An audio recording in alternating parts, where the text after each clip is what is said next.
Hi mga igsoon, so ito na nga po ang kinakatakutan ko. Yan po, sila po talaga ang nakikipaglaro sa aking garden.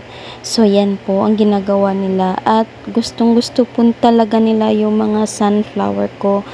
Kaya gabi-gabi ko po talagang tinitingnan kasi gabi po sila lumalabas at ang dami po nila.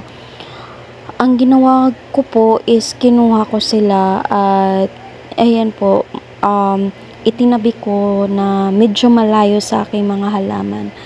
Ayan, kasi pag hindi ko sila binantayan, talagang ubos po silang lahat.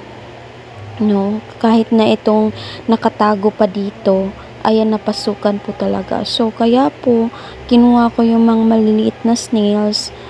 Ayoko po sana silang anuhin pero wala po tayong magagawa dyan. Gustong gusto ko pong protektahan yung mga sunflowers ko. Mas mahal ko po yung mga sunflowers ko kaysa sa kanila. Pero ito po ang ginagawa ko. Marami pong insekto tuwing gabi dito sa garden ko. Kaya iyan sila. Ako, pati yung iba ko pong bulaklak gaya ng rose na po ito. Kasi sa rose po, hindi po ako masyadong tinutubuan ng mga roses.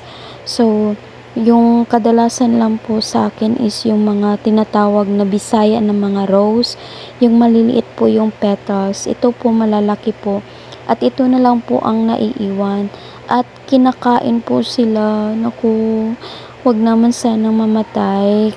Kasi mahilig po talaga sila kumain ng mga rose, dahon ng rose, at saka dahon ng sunflowers o kaya stem ng sunflowers.